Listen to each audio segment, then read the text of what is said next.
Otra vez la razón por la que estamos aquí, que siempre la voy a decir al principio. Ya dijo Buda, Siddhartha Gautama, que la vida era sufrimiento. Pero hay veces que los periodos de sufrimiento se ponen más agudos, como este, con motivo de la pandemia, la incertidumbre, la crisis económica, los desempleados. En fin, hay un poco más de sufrimiento que el promedio general. Dicen que este año no lo debemos despedir, lo debemos mandar a la chingada. A mí eso me parece muy buena idea, porque estuvo fuerte, pero también nos dejó muchas enseñanzas. Entonces, como hay mucho sufrimiento, decimos la frase mágica, tiene que haber otra forma de ver esto.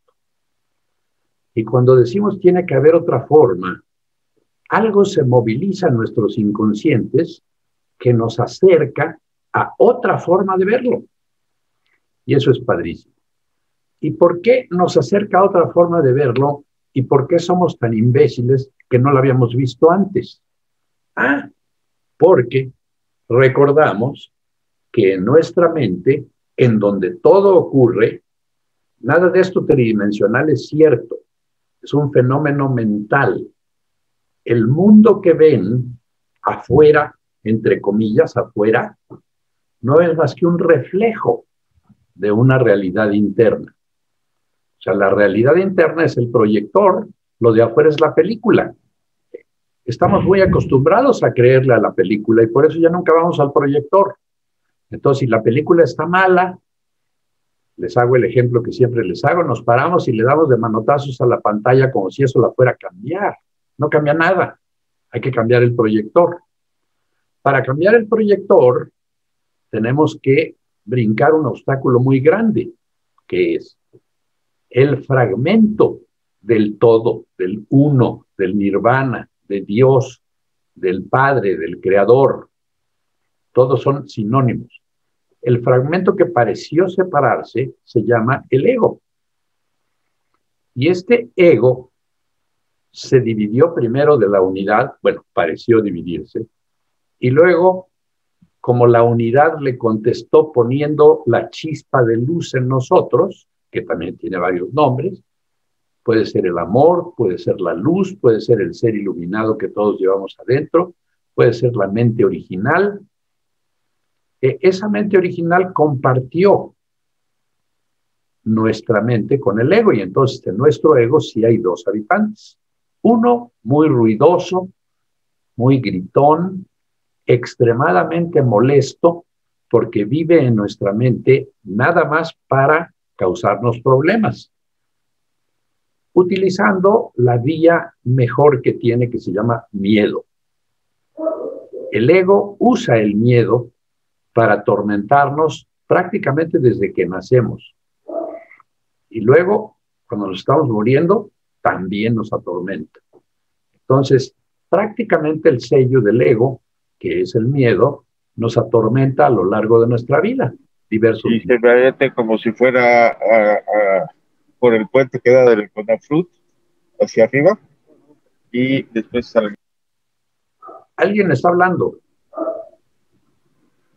Bueno, entonces, el otro habitante de nuestra mente, que es el ser de luz, que se le puede llamar el espíritu luminoso, que se le puede llamar el ser iluminado que todos tenemos adentro, que se puede llamar la mente original y que en la tradición cristiana se llama el Espíritu Santo, pero también se puede llamar el amor de Jesús, no importa cómo le llamen, es luz, es amor, y ese habitante es muy quieto, no es ruidoso como el ego, es un habitante sumamente respetuoso que no entra en contacto con nosotros si nosotros no lo llamamos.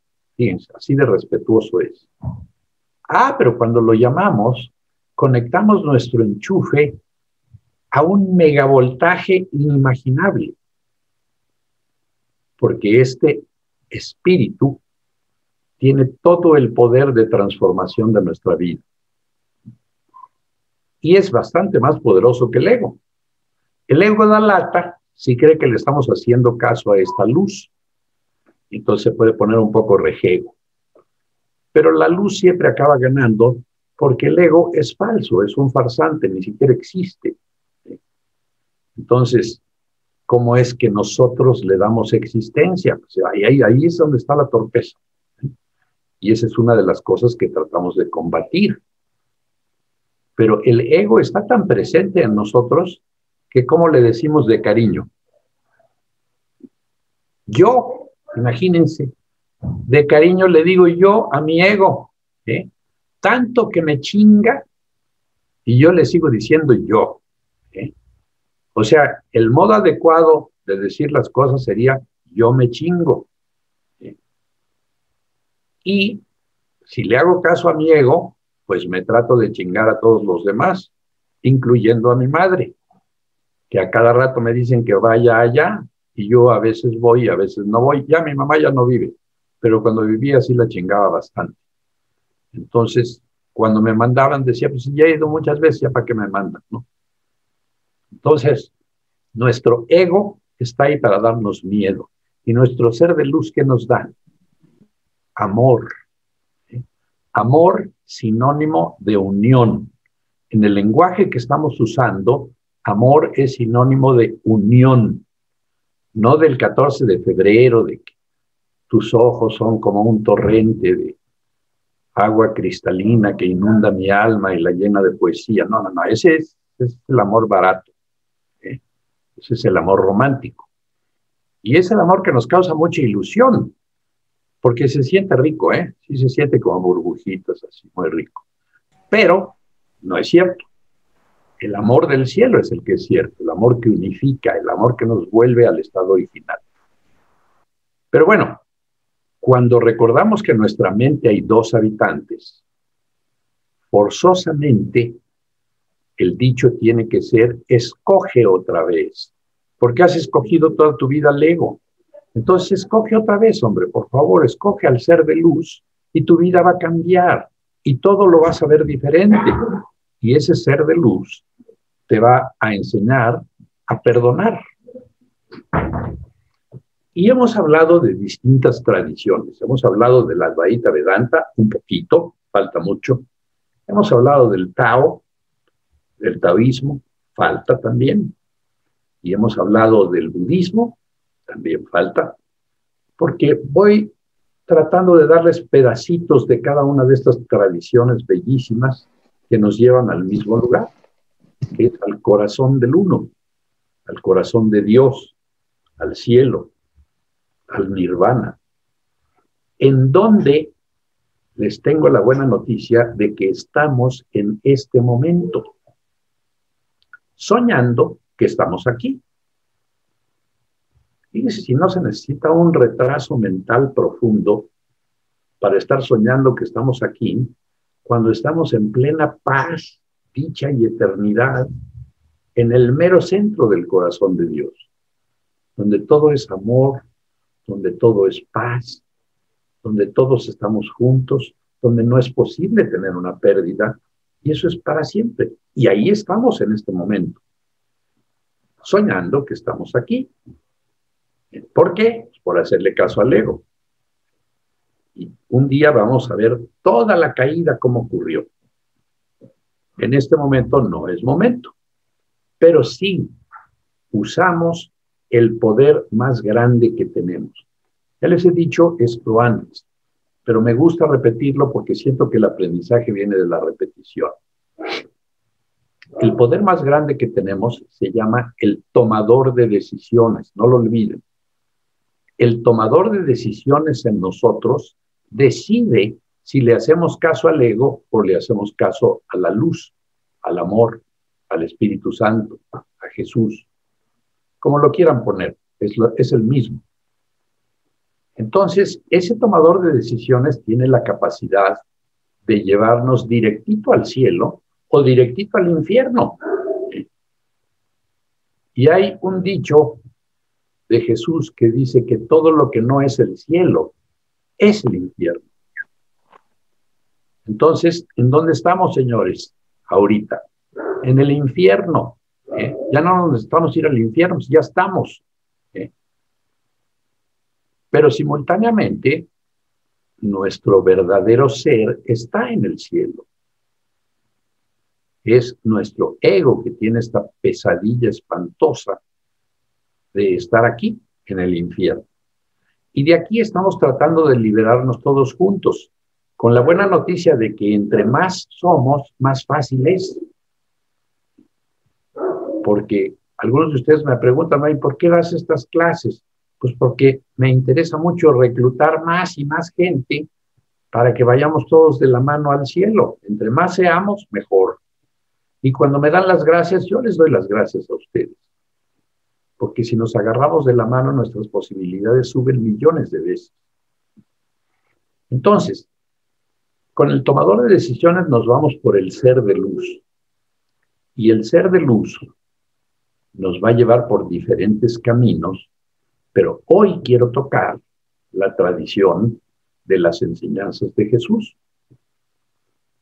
Porque, por ejemplo, el camino de Buda es la contemplación, lo mismo que es en el camino de la Advaita Vedanta, en el camino de los gnósticos, no así en el camino de Platón, no así en el camino del neoplatonismo, pero hay diversos caminos.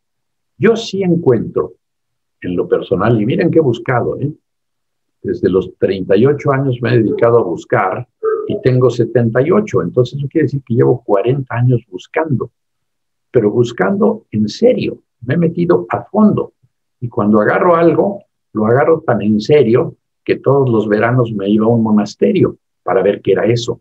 Y me pasaba 5 semanas prácticamente viviendo como monje, porque me parecía que ese camino era el camino, y sí es, pero es uno de ellos. Hoy me enfoco en que Jesús dice que sin quitarle ningún mérito al camino de la contemplación o meditación, el perdón es más directo, pero no es el perdón destructivo. El perdón destructivo es yo te perdono por lo que me hiciste. Entonces yo me pongo en un plano superior de nobleza y el que me hizo la ofensa es pues el villano. Y estoy profundizando la diferencia entre nosotros en lugar de profundizar la igualdad. Y entonces, ¿qué es lo que pasa? Que tenemos que usar el perdón correcto, el perdón real. Y el perdón real se llama, te perdono porque no me hiciste nada. Y me perdono a mí mismo porque no he hecho nada. Entonces, ese es el perdón real. Primero vamos a hacer el ejercicio de unir nuestras chispitas de luz, porque eso siempre nos deja mucho más receptivos a la enseñanza. Entonces, recuerden que las palabras siempre son las mismas, ¿sí? Y estas palabras vienen directamente de Jesús. Cierra los ojos al mundo que tú ves. Pónganse cómodos y cierren sus ojos. Y en la silenciosa oscuridad, contempla las luces que no son de este mundo. Como todavía no tenemos capacidad de ver, que se llama visión, nos las tenemos que imaginar. Entonces yo diría, imaginen las luces que no son de este mundo. Representan unas pequeñas chispitas que son cada uno de nosotros. Parecen unas chispitas separadas, muy luminosas, brillan muchísimo, porque están hechas de una luz blanca dorada, brillante, que no es de este mundo. Entonces, cierra los ojos al mundo que tú ves y en la silenciosa oscuridad contempla las luces que no son de este mundo aparecer una a una. Y más. Y más. Y como solo existen las luces, en la visión no hay ni edificios ni paredes, ni distancias. Entonces empiezan a aparecer decenas y centenas y millares y millones de chispitas, que son la chispa divina en cada uno de nosotros, la presencia de Dios. Y contempla en tu mente cómo van creciendo estas chispitas. Son muchos millones y crecen. Y ya no son chispitas, ya son como bolitas de luz. Y siguen creciendo. Y no pierden nada de su brillo al crecer, al contrario. Se hacen más brillantes, más doradas, más blancas. La luz es bellísima de suyo.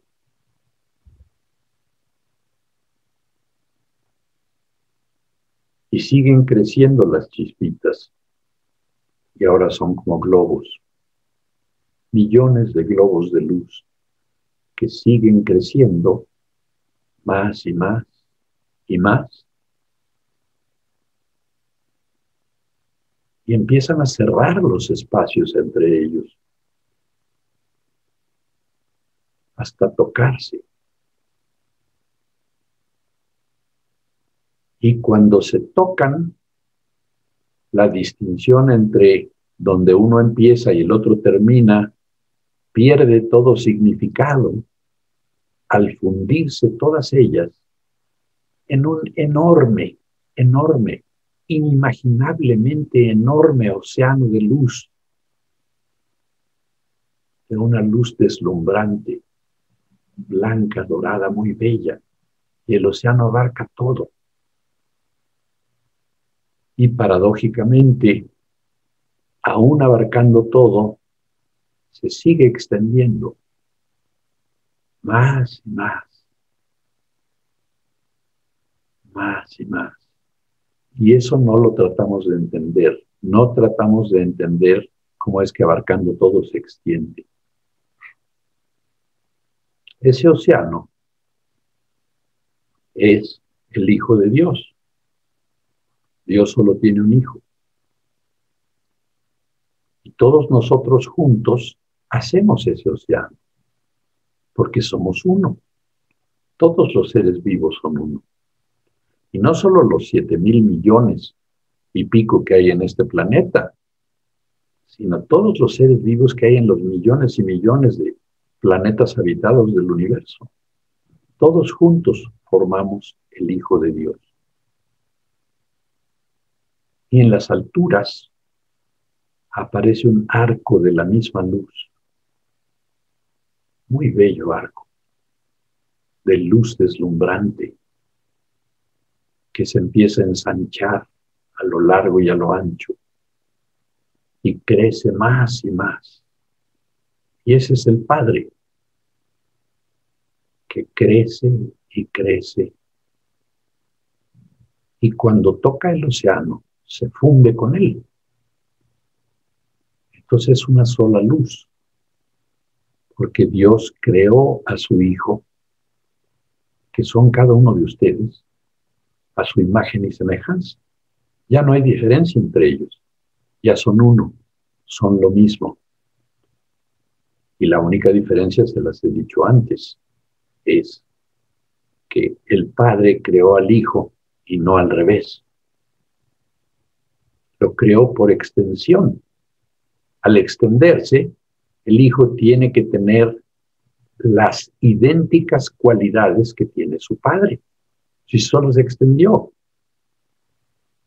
Y entonces ustedes tienen las mismas cualidades que Dios, pero en su estado original, no como cuerpos. Sus cuerpos no son más que una fantasía, no existen, son parte del sueño.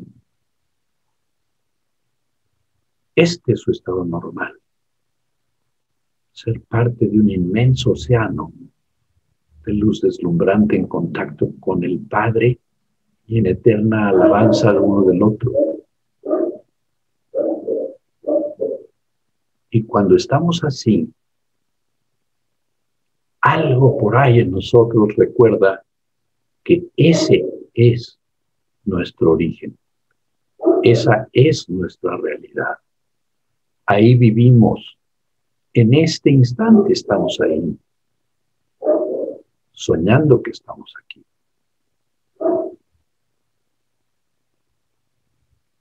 Y ya ven que el sueño se puede poner muy trágico. Y sin embargo, ahí en el corazón de Dios no pasa nada. No hay pérdidas, no hay ganancias, no hay dualidades, no hay grande y chico, no hay grados, este es más que este. Todo es uniforme. Y al ser uniforme es amorfo, no tiene forma. No hay ninguna forma ahí. Este es el mundo de las formas, hecho para distinguirnos unos de otros. Ahí no hay formas.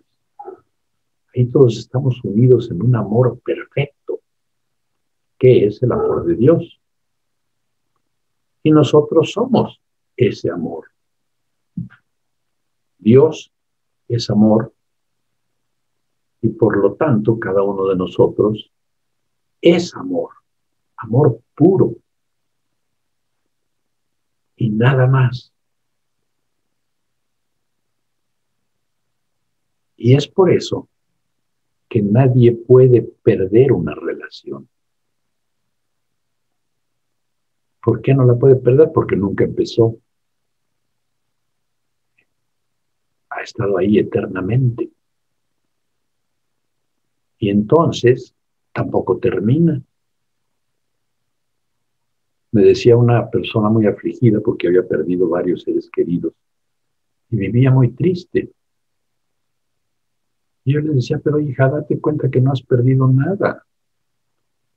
Tus seres queridos están contigo en un lugar bellísimo. Lo que pasa es que tú estás soñando que estás aquí. Entonces, lo único que tienes que hacer es despertar. Y cuando despiertes te vas a dar cuenta que no has perdido a nadie. No es posible perder nada. Perdemos lo efímero, perdemos las formas, no tienen importancia. Entre más rápido nos despidamos de este sueño, mejor. ¿Y qué pasa si no nos despedimos del sueño? Pues caemos en lo que Buda le llamaba la rueda del samsara. Nacer y morir, nacer y morir, nacer y morir, nacer y morir, miles de veces. En todos los planos. Y nacemos ricos, clase media, pobres, miserables. Recorremos todas las vidas. Aparentemente, más o menos la mitad como hombres y la mitad como mujeres alternando. Algunas nos quedamos medio atoradones y somos gays, pero no es por error, es porque tenemos que vivir ese tipo de experiencias. Y en algunas nacemos ciegos de nacimiento y enfermos, en otras nacemos guapísimos o guapísimas, y en algunos nacemos perseguidores de los delincuentes, y en otras nacemos delincuentes. Y en unas de estas vidas somos famosos y en otras somos anónimos. Y recorremos prácticamente todo el espectro muchas veces.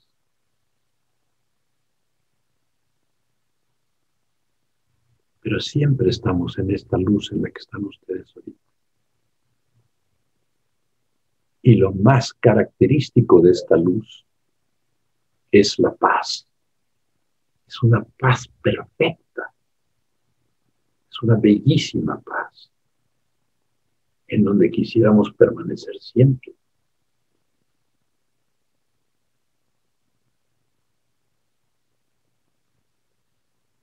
La paz les pertenece. Tomen lo que es suyo. Es suyo por derecho de nacimiento. Nacieron de la paz y son paz. Nacieron del amor y son amor. Nacieron de la dicha y del gozo y son dicha y gozo. Plenos. sanos. No hay concepto de enfermedad ahí porque no hay que se enferme. Empápense de la paz sobre todo. Y poco a poquito recuperen la sensación de su cuerpo. Y regresen aquí.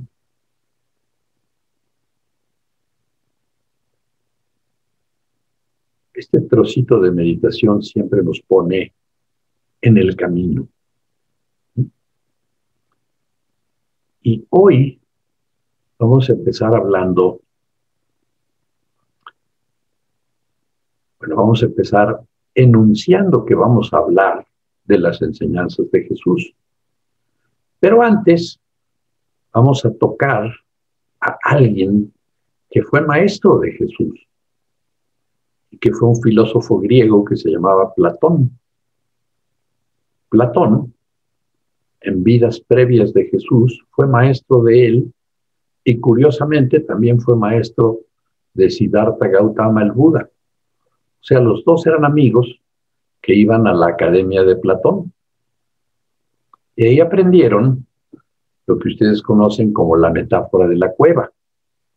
¿Se acuerdan? Platón dice que estamos en una cueva en la que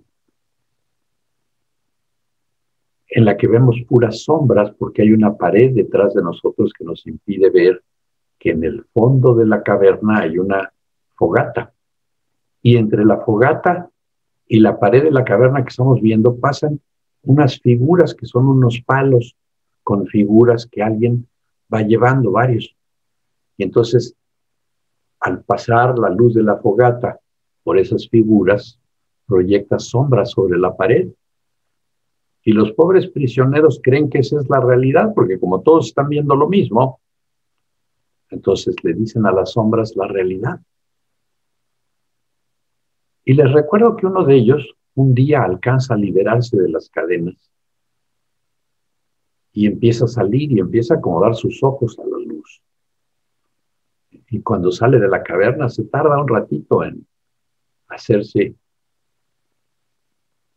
de la vista acostumbrada a ver la luz.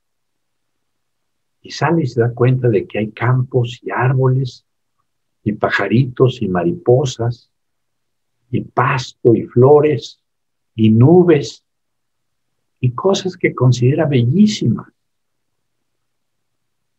Y entonces se regocija mucho porque encontró que las sombras de la caverna no eran ciertas, que lo cierto era ese mundo con ese cielo azul, con esas hojas verdes, con esas mariposas amarillas y azules, con el pasto, con las flores. Y lleno de gozo, regresa a la caverna. Y les trata de decir a sus compañeros, oigan, allá afuera hay una cosa padrísima. Como era mexicano, les dijo, está poca madre allá afuera. Y entonces los prisioneros se quedaron viendo como diciendo, está loco. Pero él insistía en que se liberaran y se salieran. Y ellos cada vez estaban más molestos porque pues, estaba evidentemente loco. Y acabaron matándolo. Y Platón se refería ni más ni menos que a su maestro, que justamente se había salido de la caverna, Sócrates, había visto la luz y había tratado de regresar con la verdad a sus compañeros diciéndoles, oigan, esto no es cierto. Y lo acusaron en el Supremo Tribunal de Atenas a pervertir a los jóvenes y lo hicieron beber la cicuta. Lo mataron porque metafóricamente se salió de la cueva. Y Platón siempre rindió homenaje a la memoria de Sócrates, que era su bien amado maestro. Platón escribió muchas cosas, pero Jesús mismo, en el libro que dictó, que se llama Un curso en milagros, cita la caverna de Platón por lo menos 2 veces. O sea, se acuerda de sus enseñanzas y está totalmente de acuerdo con ello.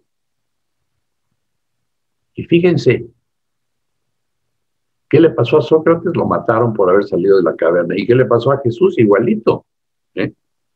Regresó a decirles, oigan, esto no es cierto, hombre, abran los ojos y púmbatelas, que lo matan. Y no ha sido el único. Un filósofo griego, autor del Anaquiridión, que se llama Epicteto, nació esclavo de un hombre bastante cruel que un día, porque hizo no sé qué cosa, le rompió una pierna con las manos. Era niño y siempre se quedó cojito. Pero cuando creció, que fue un gran filósofo, de quien les voy a hablar hoy, un poco más tarde, también vio la luz y también lo mataron por haber visto esa luz. Entonces, no es que nosotros que andamos buscando la luz nos van a linchar en la calle. Espero que no. Pero, pues por lo menos les echamos un montón. Aquí estamos ya bastantes y nos podríamos defender, pero no nos van a tomar. Y sí vamos a ver la luz. De hecho, vivimos ahí, pero soñando que estamos aquí. Entonces vamos a hablar un poquito del neoplatonismo. Ya conocen ustedes las ideas de Platón y el que se quiere expandir, yo les recomiendo mucho los diálogos, la República. En la República hay una... No, este está en el banquete. En el banquete hay una figura que a mí me gusta mucho.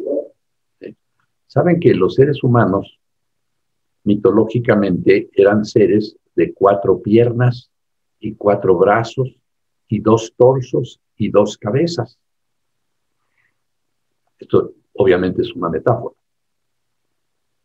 Fíjense que estos cuates eran muy entusiastas, estos seres, y un día decidieron que por qué los dioses iban a vivir en el Olimpo y ellos aquí jodidos en la tierra. Entonces empezaron a hacer un gran túmulo para tomar el Olimpo por asalto.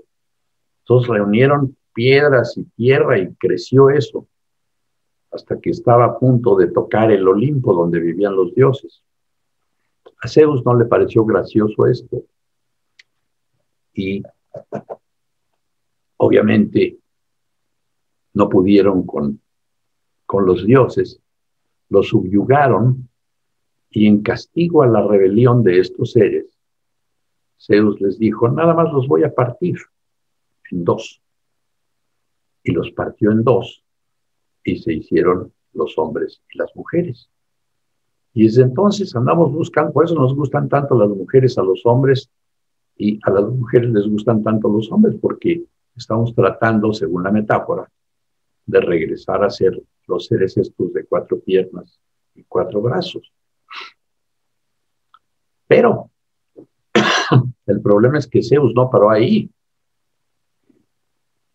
Y Zeus, que también tenía algo de mexicano, les dijo, si siguen jodiendo, los voy a dividir de nuevo. ¿Y qué creen? Seguimos jodiendo. Y nos divide. A cada rato tenemos conflictos internos. ¿Voy o no voy? ¿Me salgo o me quedo? ¿Hago o no hago? Estamos divididos y eso es un síntoma que conocemos en psiquiatría como ambivalencia. Y todos han experimentado ambivalencia, ¿eh? Todos. Como que lo hago o no lo hago. Sí, sí, tantito sí. No, pero no, luego vas a pagar las cosas. No, hombre, vente para acá. Tengo un paciente que se está peleando con lo que él le dice el perico. El perico ya saben qué es, ¿no? La coca. Le da sus inhaladas cuando está muy borracho y entonces le pasa la borrachera y entonces puede seguir bebiendo y luego se da otro perico. Y se está peleando con el perico porque sí quiere, pero no quiere. O sea, está dividido otra vez. Y todos nosotros, de alguna manera, estamos divididos. O sea que el castigo de Zeus sí nos cayó porque seguimos jodiendo. ¿Con qué estuvimos jodiendo a Zeus? Con el orgullo. ¿Ya se nos quitó? No. Es lo más preciado que tenemos según el ego. El ego se vale del orgullo y de la soberbia para decir, tú eres el chingón aquí, no te hagas. tú estás mejor que todos. Tú te las comes crudas. Y el que no me crea, que le pregunte a López Obrador si no es el más chingón. Y sí lo cree, a pesar de que muchos están en desacuerdo. Muchos dirían que es muy pendejo, pero él lo toma como, pues como ruidos que hacen los fifís.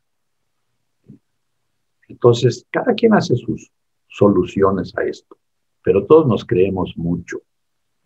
Y a todas esas cosas, la iglesia, que no siguió las enseñanzas de Jesús, porque siguió las enseñanzas de San Pablo, y no se debería de llamar cristiana, se debería de llamar paulista. Y Paulo, o Pablo, sí deformó bastantes enseñanzas de Jesús. Y les doy un ejemplo. Según la iglesia, Dios dijo, muchos son los llamados, pero pocos los escogidos. Eso me parece una chingadera. Pocos los escogidos, ¿en base a qué? Pero Jesús no dijo eso. Jesús dijo, todos son los llamados, pero pocos escogen oír. Y eso ya es diferente. Por ejemplo, el mensaje de este curso debe haber llegado a 400 o 500 personas. Y unos pocos, el día de hoy 84, escogieron oír. En la primera clase éramos como 120 o 130. Pero han ido escogiendo no ir y han ido escogiendo. Valentina, ¿van a recoger todas sus cosas? Alguien abrió el micrófono. Eso. Entonces, como eso, muchas otras enseñanzas fueron desecradas. Pero bueno, vamos a regresar a los neoplatonistas. ¿Dónde está mi cuadro? Aquí está. Acá está.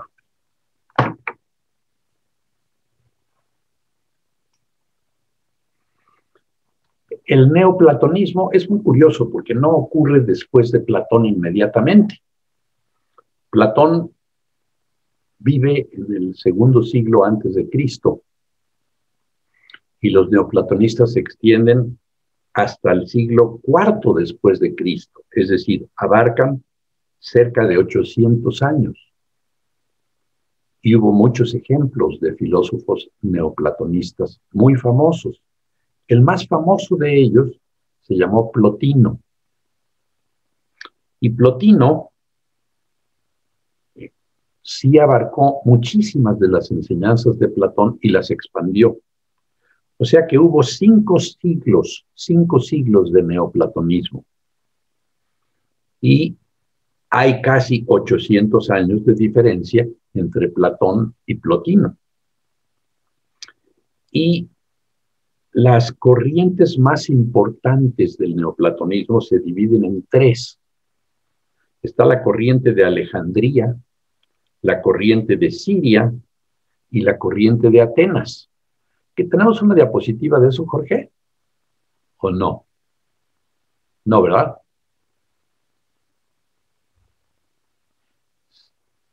Esto es importante. El neoplatonismo es el origen del gnosticismo. Es decir, el gnosticismo, que después vamos a ver qué es, ya enseñó muchas de las cosas que enseñaba Jesús.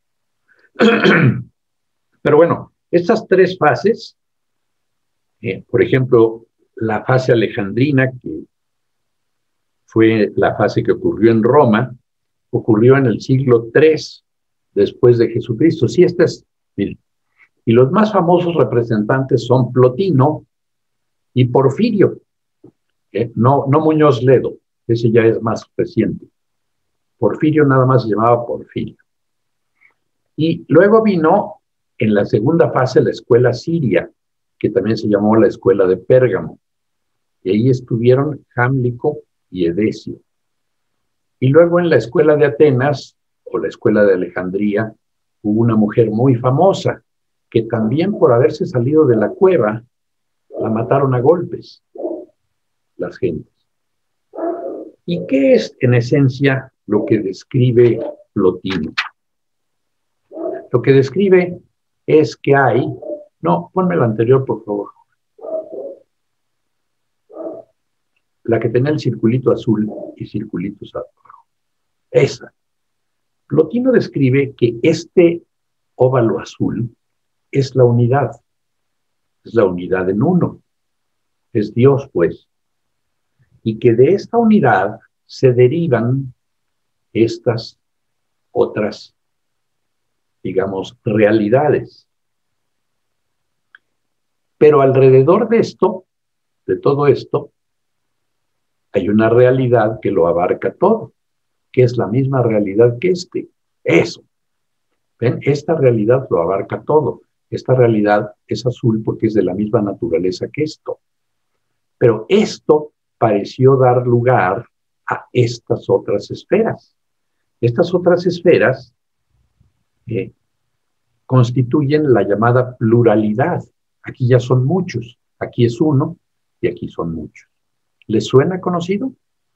Sí. Es lo mismo que hemos estado hablando. Para que vean que el conocimiento siempre ha existido.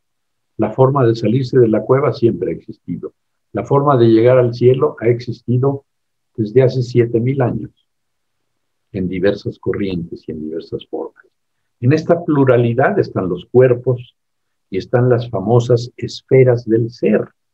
Aquí está la relación mental que hace que la mente abarque todo. Pero aquí en la pluralidad, que es diferente de la unidad, está la semilla de que cada una de estas cosas puede llegar aquí o puede llegar aquí a abarcar todo esto, por diversas técnicas que enseñó Plotino y Porfirio y todos los neoplatónicos. Esas son las esferas del ser. Esta unidad no tiene conciencia de sí misma. Porque si tuviera conciencia ya sería dual. Sería lo que es consciente y la conciencia. O también podemos decir que es conciencia pura, pero solo hay una.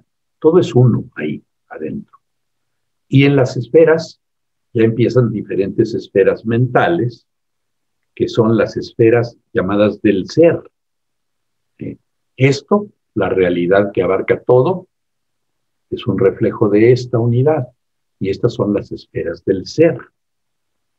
Las esferas del ser tienen una relación mental, lógica con esto. Y no hay causa-efecto todavía. Aquí no hay causa-efecto porque para que hubiera causa-efecto se necesitarían dos. Aquí empieza a aparecer la causa y el efecto. O sea, aquí empieza a aparecer el karma. El karma no es más que la ley de causa-efecto. Y aquí están los dos ámbitos de la existencia, que es lo invisible, lo inteligible, que es esto. Esto es lo invisible, pero es inteligible. Esto sería como nuestra mente. Y más abajo está lo sensible perceptible, son estas tres esferas. Aquí ya percibimos, aquí aparece la percepción. ¿En qué forma? En forma de los órganos de los sentidos. Entonces, aquí hay percepción, aquí hay inteligencia o capacidad mental y aquí nada más hay unidad. Entonces, el origen es invisible, exactamente. Y abajo está lo sensible y lo perceptible. ¿Perceptible por quién? Por los órganos de los sentidos. Entonces, acá abajo vivimos nosotros, olvidados de lo que es invisible, pero al alcance. Plotino decía que, dadas ciertas disciplinas, sobre todo disciplinas de lógica contemplativa, llegábamos a lo invisible. O sea, ya hablaba del despertar del sueño. Y Porfirio, que registró todos sus pensamientos, porque Plotino no escribía, pero Porfirio sí. hace un récord de todas las formas como él trató de llevarse a mucha gente para acá. ¿Sí? Él lo hizo, claramente. Plotino estaba iluminado. Y en las experiencias de iluminación que luego me gusta leerles, está la de Plotino. ¿Y cómo se produce esto que es perceptible? Pues es que a partir de lo invisible se desarrollaba una esfera aquí, que era la inteligencia. Y la inteligencia ya es, si la unidad no se piensa a sí misma, esta no se piensa a sí misma, nada más es. Lo único que se puede decir de la unidad es que es. No se piensa a sí mismo. No podemos entender esta unidad. No nos alcanza la computadora que tenemos para abarcar lo que es la unidad. Entonces, lo único que podemos decir de la unidad es que es. Y luego está abajo una esfera que es la inteligencia. En la inteligencia sí se piensa a sí misma, fíjense. A diferencia de que esta no se piensa a sí misma, porque no es dual, la inteligencia sí se piensa a sí misma, sí se sabe que es. O sea, ya son dos, ya se produjo la dualidad y se producen en la inteligencia ideas, paradigmas, lo inteligible, y ya aparece por primera vez la dualidad. Lo que es cierto y lo que no es cierto, y así. Sí se piensa a sí misma. Está el pensante y lo pensado, esa es la dualidad. Entonces es muy claro que para un filósofo, que es el pensante, está lo pensado diferente de él, diferente de lo que está pensando. Y entonces aparece la dualidad esta de pensante y pensado, y de ahí se derivan todas las dualidades, que acuérdense que es lo que nos impide regresar a la unidad. Entonces, de la inteligencia se deriva el alma hacia acá abajo. ¿Ven? Ahí está. Y este es el pasaje de lo inteligible en la inteligencia, es el pasaje, se viene descendiendo por aquí, por el alma, a las formas o lo tangible que está aquí abajo. Abajo del alma está lo sensible, lo tangible, lo que da lugar a la percepción. Entonces, para pasar hacia arriba, necesitamos irnos por el camino del alma. El alma nos va a llevar a la inteligencia y a la unidad. Plotino describió las diversas formas, pero en realidad sí son complicadas. Y sí, evidentemente, daban resultado a unos pocos, y unos pocos se fueron por ahí. Pero sí consideraba Plotino que el alma era el vehículo para llegar arriba. Y al alma, ahora la conocemos en este siglo XXI como el inconsciente. La psicología lo bautizó como el inconsciente. ¿Por qué? Pues porque la mayor parte del alma es inconsciente. Un pensamiento aquí, pasando por el alma, da lugar a la forma. O sea, que no crean ustedes que sus pensamientos son inertes. Los pensamientos preceden a la forma. Por eso es más fácil que le dé COVID a alguien que esté pensando que le va a dar o que esté temeroso de que le va a dar, que alguien que diga, no, a mí no me va a dar. Sí le puede dar, pero las posibilidades son mucho menores que el que cree que sí le va a dar. Y por eso Freud, ya en el siglo XIX, decía que siempre se nos aparece lo que más tememos, porque nosotros le damos forma con el pensamiento. Entonces, un pensamiento da lugar a las formas, a algo que nosotros le llamamos real. Abajo está el mundo de las formas, que es a lo que le llamamos la realidad, son las sombras de la cueva. ¿Entendieron? Hasta aquí no hay ninguna dificultad. Y entonces, ¿cómo explicamos al ser humano? Entonces, el ser humano es un microcosmos que consta de todo esto, de todo esto. Y la realidad se encuentra de manera inmanente. ¿Inmanente qué quiere decir? Que no está separada. La realidad de la unidad se encuentra inmanente en todos los seres por mucho que sean seres perceptuales. Y es a través del alma que llegamos al objetivo. Entonces, el objetivo del alma es que el alma, en lugar de traer cosas de la unidad a la multiplicidad, tiene que llevar la multiplicidad a la unidad. ¿Entienden? Entonces, el alma tiene que regresar a su origen, que es la unidad, la mente uno, la que no se piensa a sí misma. Digamos que el alma es un escalón intermedio. Curiosamente, en Kabbalah existe la misma cosa. Hay que cruzar por ciertos parajes para llegar a lo máximo, que es el árbol de fuego, con su sefirot. Bueno, todos los árboles tienen 10, pero el último, que es la unidad, se llama Keter, entonces se pasó a través del alma y se fue subiendo por aquí. En el árbol de la vida de la Kabbalah hay 2 columnas. Curiosamente hay 2 columnas en el cuerpo sutil. Y curiosamente solo se asciende por la del medio. Las otras se van cruzando y hacen el famoso caduceo. Entonces el alma tiene que regresar a su origen, a la unidad, a la mente uno. E Hipatia, la filósofa de Alejandría, a la que mataron, ella ni se casaba ni tenía sexo, porque el amor, decía ella, es algo que no se basa en el cuerpo, sino en el espíritu. Y que claro que es un extremo. No se necesita la castidad total para alcanzar el camino.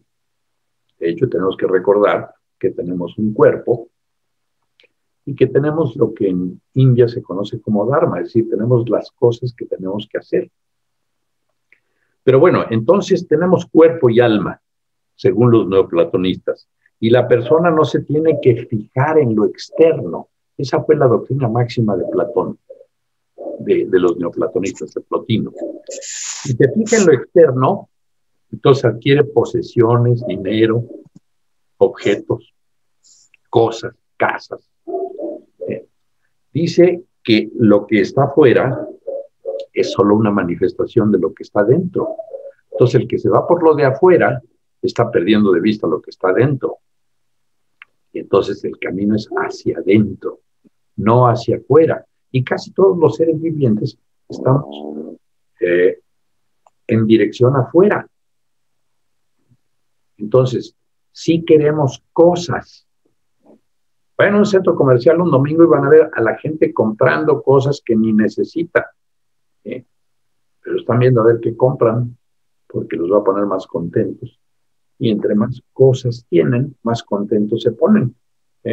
Y me pongo, dijo el otro también, porque también le entró a las compras. Entonces, pero no debe ir hacia afuera, según Plotino. El alma tiene que ir hacia adentro, hacia el interior, porque en el interior puede alcanzar el ser. Y encontrando el centro, el uno, regresó a su hogar. Y ya ven, hace cuántos cientos de años ya hablaba Plotino de esto, de lo mismo que estamos hablando aquí. Y evidentemente estamos hablando de lo invisible, no de lo tangible y físico. Y el proceso, por lo tanto, consiste en que la razón discursiva o dianoética se dirige al alma y se recoge en sí misma, extendiéndose y exentándose de todo lo externo, incluyendo al cuerpo, para regresar a su origen. El cuerpo no es el alma. El cuerpo es lo más bajo que tenemos. Lo necesitamos, sí, para tener una existencia, pero es lo más bajo. Entonces, el cuerpo, si se vuelve hacia la inteligencia, pensando, como en filosofía se hace, se sube al alma y del alma pega el brinco al uno. Y eso es por contemplación, por absorción, por estar absorto. Y entonces hablábamos de que el neoplatonismo dio lugar al gnosticismo, con G antes, el gnosticismo. ¿Qué quiere decir gnosis? Gnosis quiere decir conocimiento. Que adivinen quién era un gnóstico consumado. El psiquiatra más admirable de la historia, que es Carl Jung. Jung escribió 9 volúmenes de sus obras completas con unas descripciones maravillosas, todas basadas en los gnósticos. Y él llevaba un anillo de un escarabajo, que es el símbolo de los gnósticos. ¿Qué son los gnósticos? Los gnósticos practicaban el conocimiento racional y el conocimiento de Dios. El conocimiento real son las matemáticas, las ciencias, etcétera, pero también se metían al conocimiento de Dios. Y decían que el conocimiento de Dios, adivinan a través de quién era. A través del conocimiento de uno mismo. De donde se deriva la frase esa de conócete a ti mismo, que estaba en el frontis del oráculo de Delfos. Conócete a ti mismo. ¿Por qué conócete a ti mismo? ¿Qué es eso? ¿Verse en el espejo o qué? No, ver de qué estamos hechos. Encontrar a ese ser luminoso en nosotros que nos conecta directamente con Dios. Eso es conocerse a sí mismo. Y lo tenemos que experimentar. Entonces, conocer al ser real es conocer a Dios en uno mismo. ¿Bien? No muy diferente de todo lo que enseña Jesús. El camino de regreso a nuestro hogar es a través de cada uno de nosotros, del autoconocimiento. Y hay un gnosticismo precristiano y un gnosticismo cristiano, que ya es una mezcla. El gnosticismo cristiano ya es una mezcla de la gnosis con las enseñanzas de Jesús. Entonces, el gnosticismo y el neoplatonismo son muy paralelos. Los gnósticos enseñaban con una doctrina que se llamaba mayéutica, que es la que usaba Sócrates. Sócrates hacía este juego de preguntas por las cuales iba induciendo al sujeto, eran preguntas encadenadas, a meterse más y más adentro de sí mismo. ¿Y qué creen? Sí lo lograba. ¿Y Jesús qué enseña? Jesús enseña que el reino de Dios está en nosotros. ¿Cómo se habrán puesto de acuerdo Jesús y Plotino y los gnósticos? Pues no. Lo que pasa es que es un conocimiento que siempre ha existido en nosotros. ¿A cargo de quién? De la luz que tenemos en nosotros. Luz que le pueden llamar como quieran. El que quiera llamarle el Espíritu Santo, bienvenido. El que quiere llamarle el ser iluminado, bienvenido. El que quiere llamarle la luz. Pero busquen la luz. Busquen la luz en sí mismo. Busquen la luz estando quietos. Busquen la luz en tu mente. Y, por favor, escojan otra vez. Han escogido al ego muchos años. Ahora escojan la luz. Y les voy a decir lo que la luz puede hacer por ustedes. Pero bueno, déjenme antes de meterme a lo que la luz hace por ustedes, decirles que hay una disciplina que se llama antropología psicoanalítica. En la antropología psicoanalítica se ven los paralelos tanto del neoplatonismo como del gnosticismo en muchas culturas. Aquí en América los toltecas tenían algo parecido y los mayas también. Por eso se acuerdan que los mayas se saludaban como Hinlakesh y Halaken, que es yo soy otro tú y tú eres otro yo. Es lo mismo. Es gnosis, es gnosticismo, es neoplatonismo o platonismo, como lo quieran llamar, pero existe en todos lados. Y existió en América, y existió en Asia, y existió en el Medio Oriente, y existió en China, en el Tao, y en Japón, en el Zen. Pero siempre ha existido en la mente de nosotros esa esperanza de regresar al hogar, esa esperanza que tenemos todos los que estamos aquí sentados. Y entonces, los gnósticos saben que dentro del cuerpo humano hay una parte divina, que es esa chispa de luz, esa que invocamos cuando empezamos las clases. Y entonces, está en contrapartida de esa luz el dualismo. lo que todo lo divide. Entonces está la realidad de la materia, a la que le llaman los gnósticos oscuridad, y la realidad de la luz, a la que le llaman esencia divina. Qué curioso, ¿no? Nosotros también le llamamos igual. Y nosotros tenemos ese ser de luz en nuestra mente que nos enseña un montón de cosas. Entonces el ser humano, si se conecta con esa esencia divina y se deja transportar, es decir, no mete su yo, llega a la cosmología y a la parte divina. Y entonces todos los gnósticos, principalmente uno que describió todo esto, divide el mundo en 8 esferas. Bueno, el universo. Y está una diapositiva de las 8 esferas, ¿no? Si están las 8 esferas de la realidad, se dividen en 7 esferas planetarias y una esfera de estrellas fijas. Esto no es cierto. Esto sigue siendo parte del mundo material. Ahí se equivocaron los gnósticos. Pero muchos dicen que lo hicieron así por hacerlo simbólicamente, porque obviamente Dios no está representado por las estrellas físicas. Y aquí en las estrellas, en las esferas planetarias, recuerden que los planetas originales eran 7.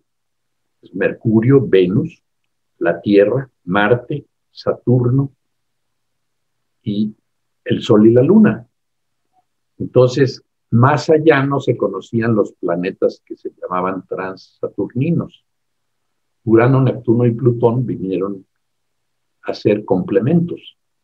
Pero entonces las 7 esferas planetarias contenían a unos seres no muy amables que se llaman los arcontes, que estos cuando nos morimos, todavía muchísima gente cree esto, cuando nos morimos los arcontes tratan de impedir que nos vayamos hacia la luz y nos jalan con diferentes argumentos. Y la cosa es que todos los que están aquí hemos caído con las argumentaciones de los arcontes porque volvemos a nacer. Fíjense qué pendejos. Si no les hiciéramos caso a los arcontes, nos iríamos derechito hacia la luz, sin cuerpo, pero les hacemos caso. Y el rey de los arcontes, o el líder de los arcontes, es el que le llaman el demiurgo. El demiurgo tiene un cuerpo de serpiente y una cabeza humana. Y ese demiurgo manda a los arcontes a que nos impidan llegar a lo más alto. Esos son los conocimientos gnósticos. Y los conocimientos gnósticos se dividen en 2 etapas. ¿Quieres pasarlas? Eso. Los textos gnósticos de antes de 1945 y de después de 1945. Porque lo que ocurre es que en 1945, haciendo unas excavaciones por ahí por Libia, se descubrieron los textos de Nag Hammadi en un jarrón. Los textos estaban encuadernados en cuero y contienen unas cosas magníficas. Contienen, por ejemplo, el Evangelio de Tomás, el Evangelio de María Magdalena, algunas de las cosas originales de Jesús que escribió Felipe, el Evangelio de Felipe. Entonces, pero estos evangelios, la Iglesia Católica los consideró los evangelios apócrifos, les llaman, o sea, falsos. No es cierto. El Evangelio de Tomás, si Tomás andaba con Jesús todo el tiempo, y además no es cierto que San Juan era el discípulo favorito de Jesús, era Tomás. Y no es cierto que le dijo ver para creer y le metió las manos en... Todas esas son leyendas que ha creado el catolicismo para desacreditar. Y cuando en 1945 aparecen los códices de Nag Hammadi, aparecen muchas de las verdades que Jesús mismo dicta en el curso de milagros. Y entonces, los códices de antes de 1945, que contienen los evangelios estos, miren, está el Askew, el Código de Berlín, el Código de Bruce, el Código de Chacos y el Papiro de Loxirhynchus. Y así estaban, y los fueron descifrando en el lenguaje en el que estaban, y los fueron reconstruyendo, y fueron reconstruidos. Creo que aquí se acabaron las diapositivas, ¿no, Jorge? El Código de Bruce, sí, es el código que contiene los libros de Jeu. Jeu es Jesucristo, y la gnosis de la luz, de cómo se llega a la luz, en uno de esos códices. En el Askew están los libros de Pistis Sofía, que es de la sabiduría que nos llega, que nos lleva ahí. Y en el de Berlín está el Evangelio de María, el Apócrifo de San Juan y la Epifanía de los Evangelios de Pedro, y mucha de la sabiduría de Jesús está registrada ahí de manera original. Y creo que ya no queda otro, ¿verdad, Jorge? Recomiendan, para el que les interese, estos dos libros que son, digamos, las mayores autoridades en el gnosticismo. El gnosticismo es una disciplina que nos puede llevar arriba. Está la religión gnóstica de Hans Jonas y la religión gnóstica de la antigüedad de Vanderburg. Son dos textos pues recomendables para aquel que los quiere estudiar. ¿Se acuerdan? Este es un mural de Blake que representa a Dios en la creación. Bien, pues dejamos a los gnósticos por la paz y los vemos ya como antecesores de lo que empezó a enseñar Jesús. Y entonces, déjenme encontrar esto.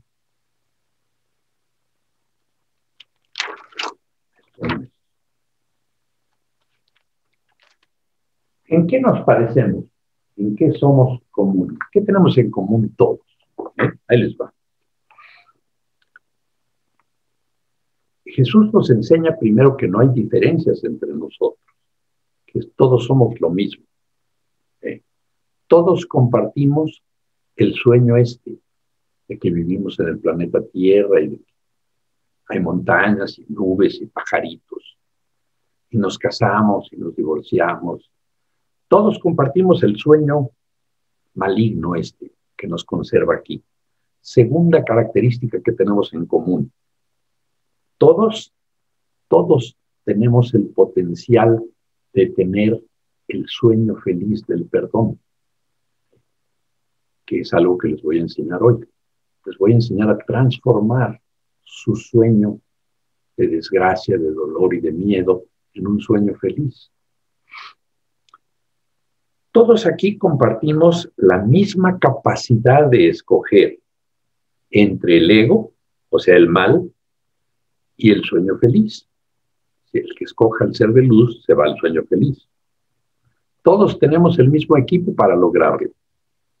Todos tenemos los mismos cuerpos y todos tenemos la misma mente básica. Es la quinta característica que compartimos. Y todos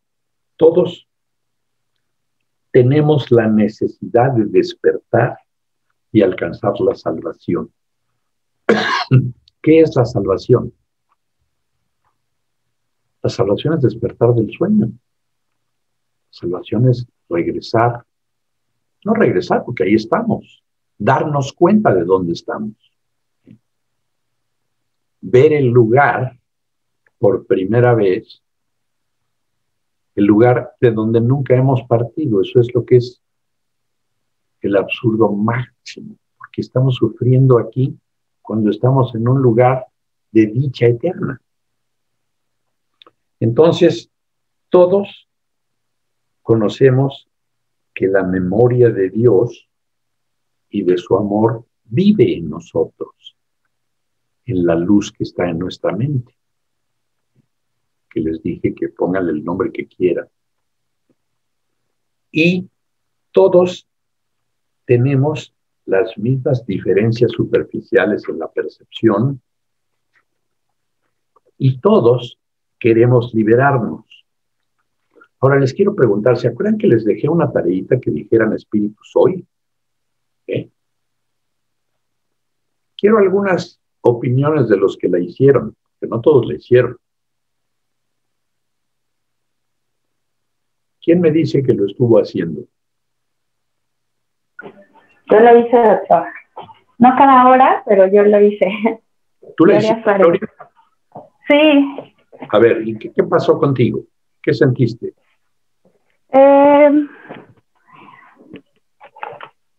Pues solo estaba muy tranquila, doctor. No sentí como muchas diferencias. Solo pienso mucho en lo que nos dijo, porque soy una persona muy literal. Pienso mucho en que nos va a ahorrar mucho tiempo de sufrimiento y eso me hace sentir muy feliz. Mucha paz. Si lo estuviste haciendo, te ahorraste miles de años de sufrimiento. Porque tu luz toma esas palabras y las lleva a las mentes receptivas. Y las mentes que toca esa luz, como esa luz es la misma para todos nosotros, para todos los que viven en otros planetas y todo, cuando encuentra mentes receptivas, mete la idea que tú pusiste ahí. Y entonces se multiplica muchísimo y te ahorra miles y quizá millones de años de estar sufriendo y viniendo aquí. Y por eso yo recomiendo hacer eso, para ahorrar tiempo. Es importante ahorrar tiempo. Gracias. Pero bueno, ahora quiero que repitan otra cosa, el que quiera ahorrar tiempo. Tomen nota porque lo deben de repetir literal.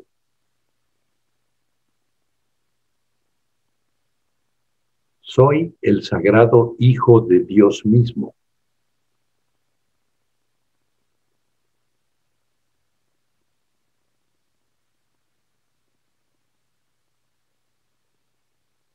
No puedo sufrir.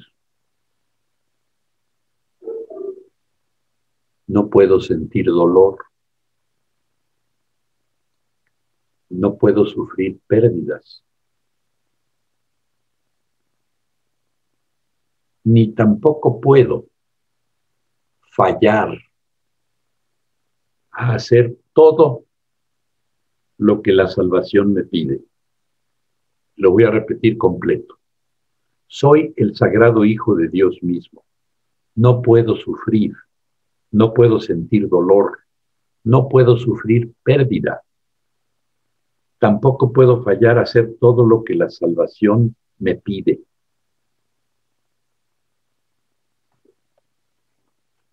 Esto nos quita una idea que siembra el ego en nosotros, que es que somos especiales. Ser especiales aquí en este mundo, por lo que quieran. Porque es muy bonita la mujer, o porque es muy guapo el hombre, o porque es muy inteligente, o porque es muy estudioso, o porque es muy exitoso en los negocios, o porque tiene mucho dinero, o porque tiene un Ferrari. Eso es ser especial. Ser especial es lo que nosotros tratamos de adquirir aquí en la tierra para sustituir el cielo que perdimos. Y entonces, ese ser especial lo reforzamos a base de enjuiciar a los demás. Que este es un pendejo, que este otro es un imbécil, este otro es un idiota, todo es lo mismo, ¿no? Son menos que yo. Entonces, los juicios nos alejan de la verdad, no enjuicien. Hay un libro bastante famoso que trata de eso, que les voy a enseñar.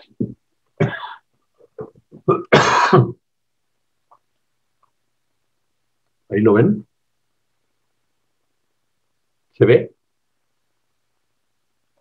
Se llama La desintoxicación de los juicios. Y lo escribió Gabrielle Bernstein. Y ella les dice cómo irse quitando de la idea esta idiota de estar juzgando. Y claro, si seguimos juzgando, cada vez nos hundimos más en el especialismo. Vamos a echarnos una excursioncita hacia el mundo de la luz, ¿de acuerdo? Y vamos a usar otra técnica. ¿Sí? Deseablemente todos vamos a usar la imaginación. ¿Eh? La imaginación es el arma más poderosa que tenemos para alcanzar la luz. ¿Sí? Entonces, pónganse cómodos porque vamos a meditar con la luz. El que quiera recargarse, recárguese. El que quiera tener el cuerpo erguido, téngalo erguido. Como se sientan cómodos. Cierren sus ojos. Y empiecen a concentrarse más y más en mi voz. De tal manera que solo exista mi voz. Que esto no quiere decir que no oigan ruidos o que su percepción se cierre. Simplemente no le prestan atención. Porque su atención la están focalizando en mi voz. Y mi voz les pide que se concentren totalmente en su respiración. Y que las 3 primeras respiraciones alarguen mucho la fase de expiración o arrojar el aire. Alárguenla lo más que puedan hasta que se vacíe todo el aire residual. Cuando creen que ya no sale más, todavía sale otro poquito. Y luego inspiran a pleno. Solo 3 expiraciones largas. Muy bien. Al echar afuera el aire, saquen toda la tensión muscular residual que puedan. Unos pueden poquito, otros regular, otros mucho, pero sáquenla.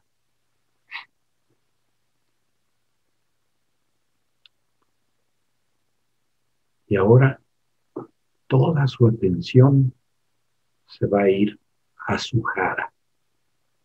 Recuerden, el jara es una bolita del tamaño de un limón que está en la mera mitad, si pongo una mano adelante y otra atrás, de mi abdomen bajo, entre mi ombligo y mi pubis.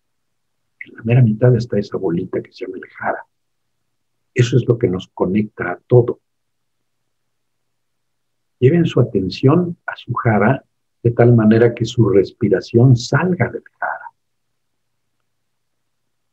Jalan aire desde el jara y dejan ir el aire desde el jara.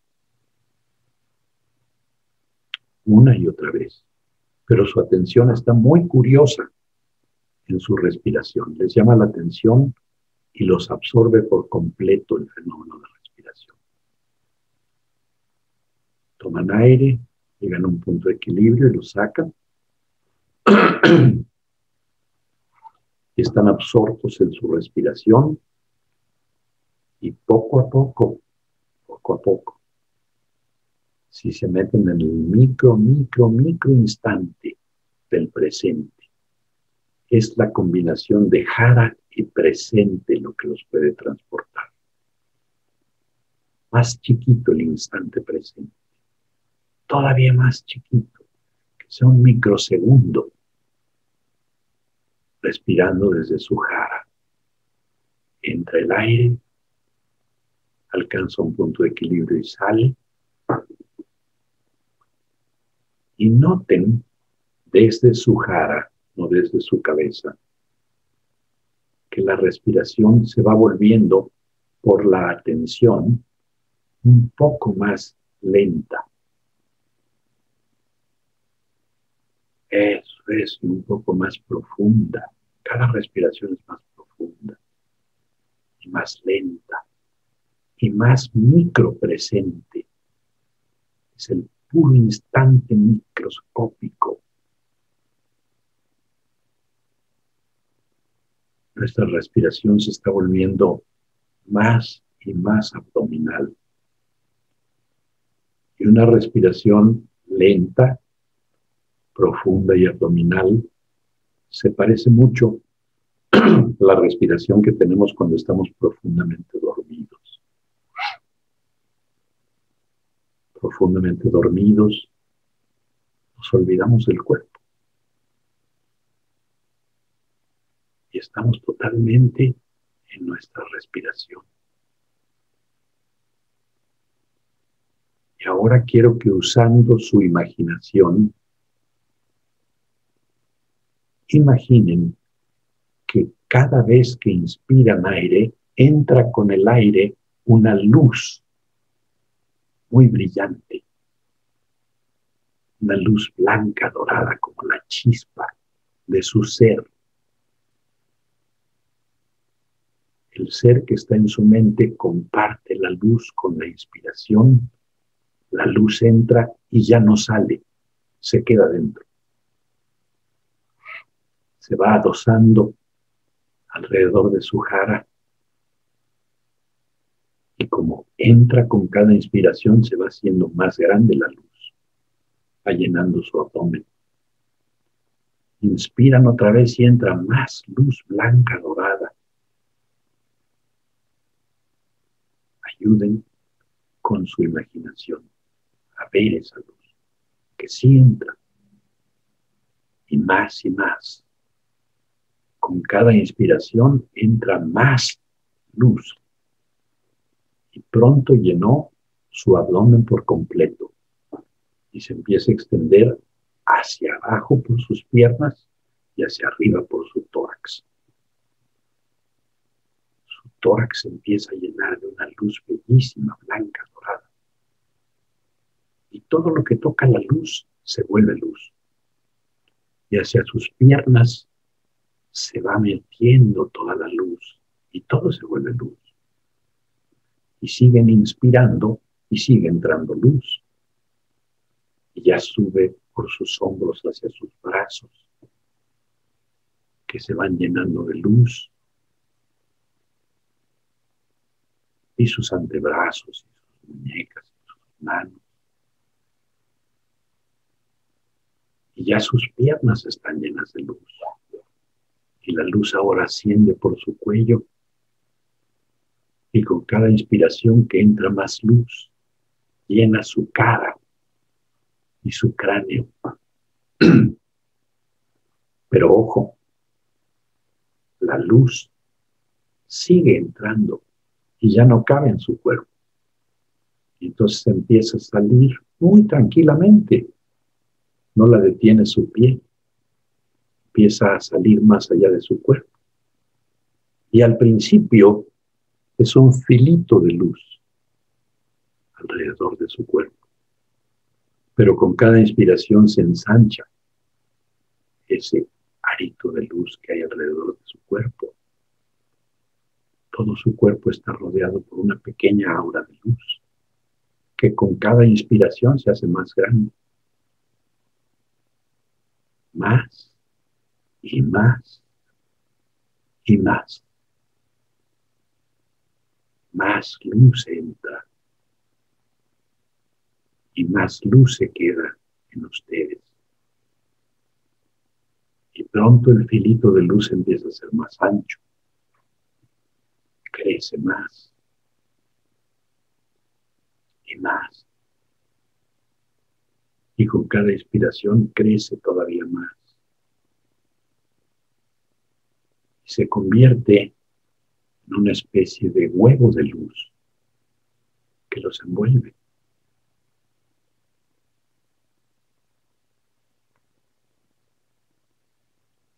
Recuerden que el brujo Yaqui Don Juan se refería a los huevos de luz cuando los veía con los otros ojos, con los ojos del alma.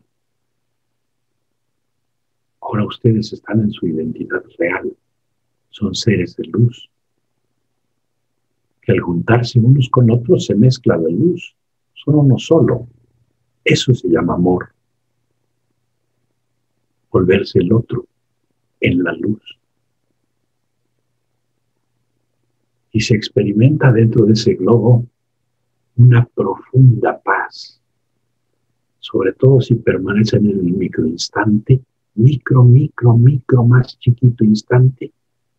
Hay una paz que proviene ni más ni menos que de su propia eternidad. Su propia eternidad les da paz. Su propia eternidad les da una enorme dicha que es inagotable. Están teniendo una probadita de lo que es regresar a su origen, regresar a su hogar. Ahí metidos en sus globos de luz, que al tocar a otros globos se funden en uno. De repente son ustedes el enorme, vasto océano de luz deslumbrante. Y ahí están incluidos todos los que conozco y los que no conozco. Todos mis seres queridos y todos los seres vivos. Mezclados en esa luz, sin identidad. No hay identidad individual. Pero todos son todo. Todo lo que existe está ahí. Todo lo que existe realmente, eso sí existe, no el sueño que no existe. Y esa luz enorme, llena de paz, su identidad, esa luz no puede ser amenazada por nada. Nada que le hicieran a su cuerpo podría amenazar esa luz. Y nada que no sea esa luz existe. O sea, todo lo que no es esa luz es puro sueño. Y entonces les repito las palabras de Jesús. Nada real puede ser amenazado. O sea, la luz. Y nada irreal existe. Y en esas dos frases radica la paz de Dios. Y se las voy a repetir. Nada real puede ser amenazado. Y nada irreal existe. Y por eso vivo en paz. En la paz que es de Dios y mía, porque es una sola. La paz de Dios es mi paz. Es mi derecho por ser hijo de Dios y haber sido creado por Él. Y quiero que se den cuenta que en esa luz y en esa paz no existe ninguna falta. Hay una inocencia completa y total. No hay culpa. Eso es quizá lo más bello. Estar libres de toda culpa. Son inocentes exactamente como fueron creados. Y en esa inocencia hay una enorme paz, porque lo que nos quita la paz es la culpa.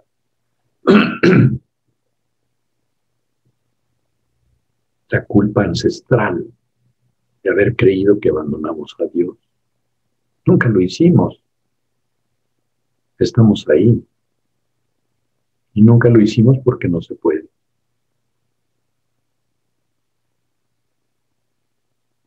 Sientan la paz de su propia realidad.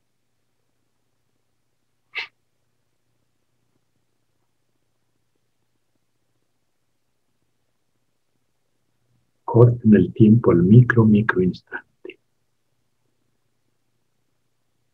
Sientan su identidad. Eso es lo que son. Son puro amor. Como Dios que es puro amor.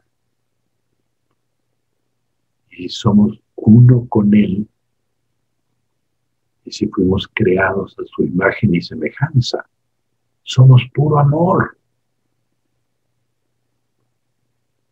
Y por eso es que aquí en el sueño, lo único que debemos de ver a nuestro alrededor son otros seres que dan amor o otros seres que piden amor.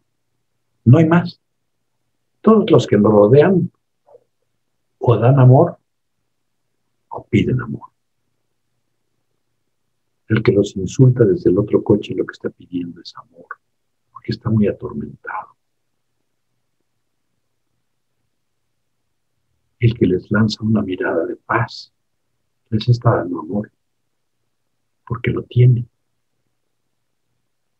Ustedes son amor. Y por ser amor pueden darlo y extenderlo. Y eso es la gran virtud de lo que se llama amor bondadoso o bondad amorosa. Y por eso la consigna de Jesús fue: amaos los unos a los otros. Porque no se puede más que hacer eso. Desde nuestro ser, al extendernos en amor, solo podemos amar a los otros. Y yo les digo a los psicoterapeutas que enseño: amen desesperadamente a sus pacientes, porque nada cura como el amor. Amen desesperadamente todo lo que les rodea. Y digo desesperadamente no en forma derogatoria, sino dejando ir todo. Sientan su inocencia. No han hecho nunca nada. No hay culpa. Y ustedes podrían decir: ¿cómo no? Yo hice esto y esta otra cosa. No, esos fueron errores, señores. Sí han cometido errores que se corrigen, no culpas que se castigan. Errores que se corrigen, sí. Culpas que se castigan, no. Sientan la paz de la inocencia. Imprégnense de ella. Llénense de ella.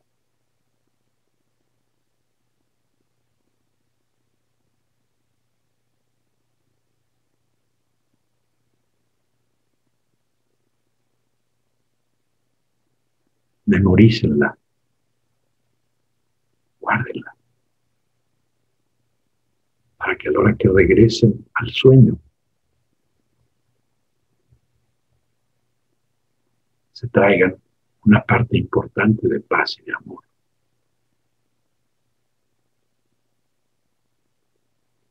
Y poco a poquito, sin ninguna prisa, poco a poquito, recuperen la sensación de su cuerpo como es.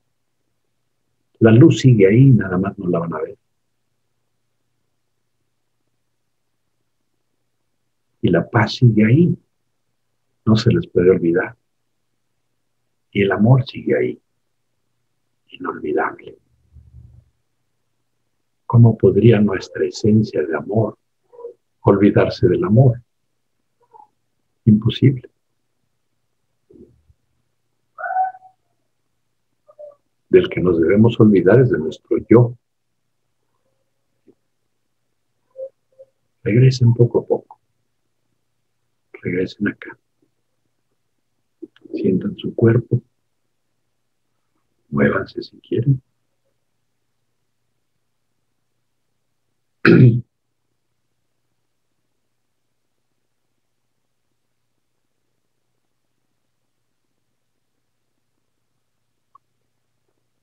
¿Sintieron lo que se siente ser perdonado? Ustedes fueron perdonados ahorita. ¿Por quién? Por ustedes mismos. Y ahora lo que les voy a pedir es que extiendan ese perdón. El perdón es amor y se extiende. Y el perdón va a deshacer lo que el ego ha hecho. ¿Cómo se perdona? Lo primero que se necesita es un estado de alerta. Alerta a cualquier cosita, no importa de qué tamaño. Puede ser chiquita, mediana o grande. Lo que me moleste, voy a decir, con mi luz, perdono lo que no está ocurriendo. Y en realidad el que perdona es su luz. Ustedes solo ponen la voluntad Y el perdón lo extiende su luz más allá de donde ustedes puedan imaginarse. Y ese perdón también les ahorra miles de años. Y es el único instrumento que se usa para deshacer el sueño y para caminar la escalera de regreso. Perdonen, y perdonen, y perdonen. Cosas chiquitas, cosas medianas y cosas grandes. Y les voy a dar 2 frases para que las usen. El que quiera usar su propia frase, úsela. Si perdona por lo que no ha pasado. Pero yo les voy a dar 2 frases que fueron dictadas por el mismo Espíritu Santo. ¿Cómo me perdono a mí mismo? Diciendo esta frase: soy un espíritu inmortal.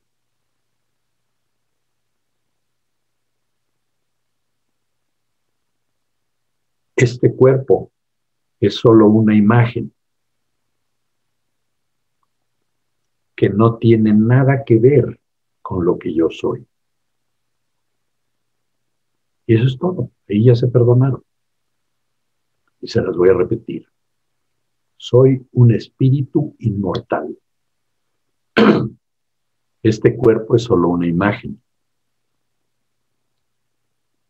que no tiene nada que ver con lo que soy. Ahí ya se perdonaron todo, porque su espíritu no ha hecho nada. No podría hacer nada. Ahí tocan su inocencia. Y si tocan su inocencia, ¿saben qué tocan? Su salud física. La enfermedad no es más que culpa incrustada en el cuerpo. Y ahora, para perdonar a los demás, uso esta frase.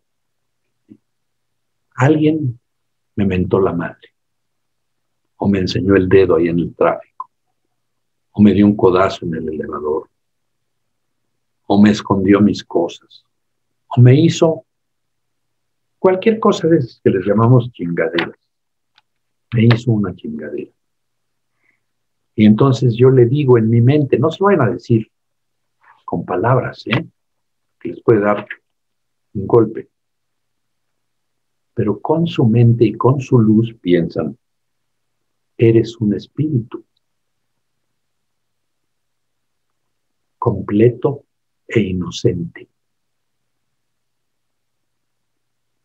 Recuerden que como ve uno al otro, se ve a sí mismo. Eres un espíritu completo e inocente.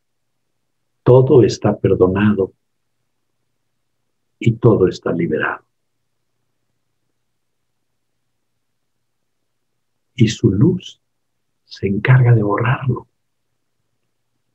Y al borrarlo, ocurre esta cosa que les leí un día, que cada vez que perdonamos, es como si lanzáramos paladas de nieve a un fuego muy intenso. Se deshace.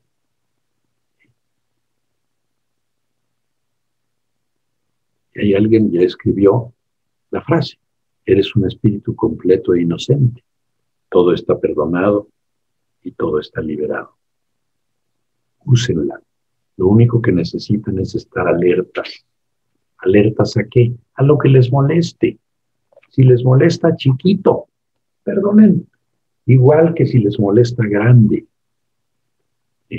Jesús empieza su tremenda obra diciendo: no hay orden de dificultad en los milagros. Porque me faltó decirles eso. Perdonar es un milagro. ¿Y en qué consiste el milagro? En que deshace lo que el ego hizo. Y eso es hacer un milagro. Entonces nos convertimos en hacedores de milagros, imagínense.